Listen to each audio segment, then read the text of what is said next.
Hey everybody, welcome back to Big Red EDC. Well, you know what? Pretty happy to get this one in hand. There's been a lot of stuff thrown around about it and said about it. I mean, it did win Best Buy of the Year at Blade Show this year, but I've heard Knife of the Year and all that kind of stuff. So, really, really glad to get my hands on it to check out. And I got to thank our good friend Neil Valley for sending it out to check out. But this, of course, is the Civivi Yonder. So, design collaboration, you can kind of see it peek out there with Zach Whitmore, of course. You know him as Zach in the Wild, now Worksharp in the Wild. Very, very cool. He designed it, and Civivi brought it to life. Now, this, of course, is the, man, I always wonder if I'm saying this right, but Gaborsha wood version. I do like the grain on it. It looks really, really cool. And I mean, you're kind of seeing this acid wash Damascus blade peek out of there. And I think it's a really cool combo. We'll check that out in a minute. But grain looks very cool. Open construction, deep carry clip, which is reversible. I think you might be able to get a, oh yeah, you could get a lanyard. It's kind of hard to see with it being the black liners in there. But yeah, I think you could get a lanyard on there with a split ring, maybe even just regular tied on. But fit and finish, it is on point as always. No issues whatsoever. Very, very nice. So cool. So now, I got to pop this sucker open because I really want you to take a look at that handle and Damascus. Now, it's like the acid wash on it.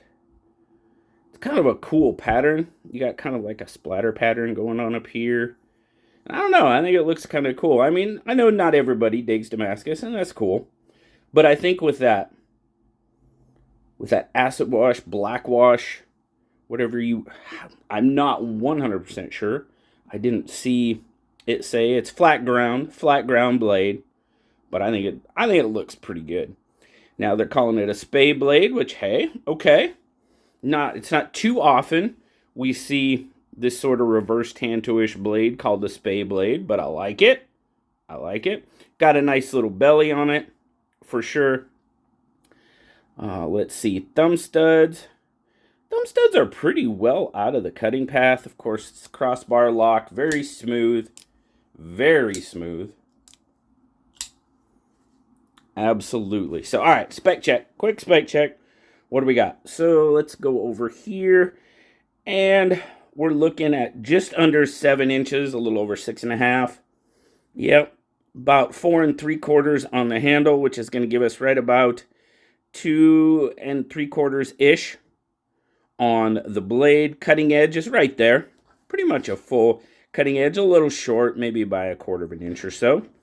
And then, of course, our grip length, oh, looky there. We just did the JB on EDC about small knives. You know, knives for small hands. This one's coming in at just under 3 inches. About 2 3/4 if you go from point to point. Now, of course, if your thumb drapes over a little bit, it's about 3 inches, but it definitely falls in to that category. So, since we're talking about smaller knives, we'll do our spec or our size comparison. There it is with the bug out. Bug out is definitely a little bit bigger knife, so it is on the small side.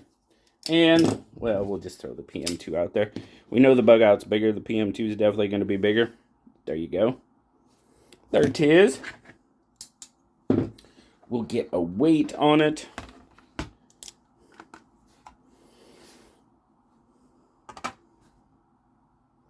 .72 grams or, whoops, 2.5 ounces. Very nice. Nice, lightweight. And of course, we'll check the deep carry. Goes into the pocket very nicely. Definitely tucks away in there. No real peekaboo going on. And it's got a decent pop coming over that seam of the pocket. So retention, pretty darn good. Pretty darn good. So, all right, we've talked about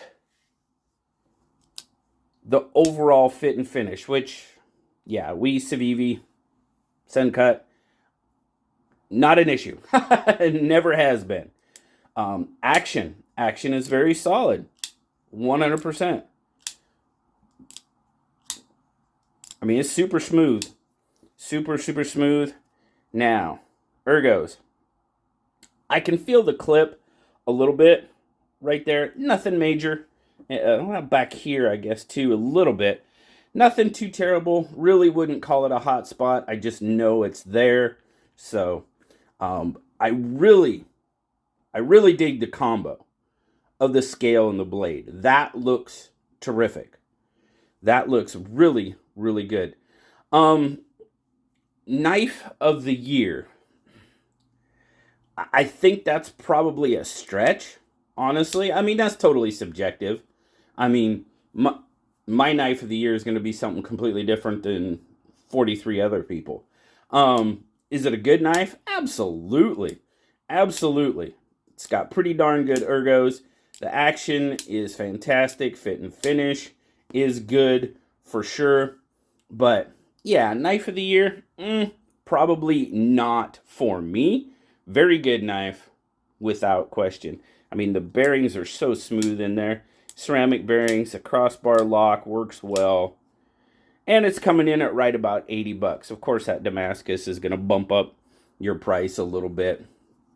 But there'll be links down in the description. You can check out all the versions if you would like. But overall, I like the design. Absolutely. He did a good job. I like that he called it a spay blade. That's kind of cool. It's not a term we hear a whole lot in modern, with modern knives. And I like it. I like that belly for sure. Thumb studs out of the way. You know? Yes. Very nice knife. I'm just not so sure it's knife of the year. Good knife. Without a doubt, Zach did good on this one. So, and Civivi, of course, did a good job in the build. But greatly appreciate Neil for sending this one out. Thank you so very much. You have been very kind and very generous sharing your knives, and I greatly appreciate it. And of course, I appreciate you guys stopping by and checking it out with me today. As always, like, subscribe, leave me that comment. You know I love talking to you. Until next time, guys, I'll talk to you later. Bye-bye.